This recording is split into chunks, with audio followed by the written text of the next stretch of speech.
Hi. അപ്പോൾ 2025 കാനഡയിലത്തെ winter തുടങ്ങിയിരിക്കുകയാണ്. അപ്പോൾ ഇന്നത്തെ ക്ലൈമറ്റ് വെച്ച് നോക്കിക്കഴിഞ്ഞപ്പോൾ ഏകദേശം 2 ടെമ്പറേച്ചർ കാണിക്കുന്നത്. അപ്പോൾ ഇനി അങ്ങോട്ട് മുമ്പോട്ടുള്ള കാര്യങ്ങൾ എങ്ങനെയാണെന്ന് ഒരു പിടിയില്ല, ഒരു അറിവുമില്ല.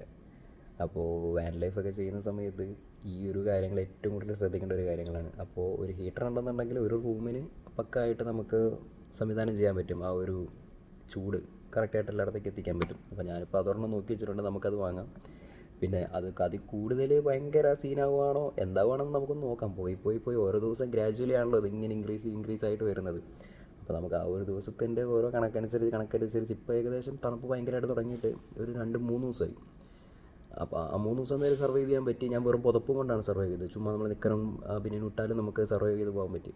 പക്ഷേ ഇനി അങ്ങോട്ടങ്ങ് കയറി ചെന്ന് കഴിയുമ്പം ക്ലോത്ത്സിൽ ഡിഫറൻറ്റ് വരും.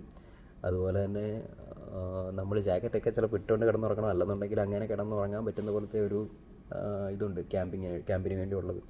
അപ്പോൾ അത് വാങ്ങി ചിലപ്പോൾ നമുക്ക് കിടക്കേണ്ടി വരും.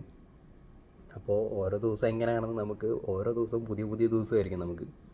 ഭയങ്കര രസമായിരിക്കും മിക്കവാറും. നമുക്കത് നോക്കാം, എൻജോയ് ചെയ്ത് നോക്കാം എങ്ങനെയാണ്, അല്ലെങ്കിൽ ഒന്ന് എക്സ്പീരിയൻസ് ചെയ്യാം അതെങ്ങനെയായിരിക്കും.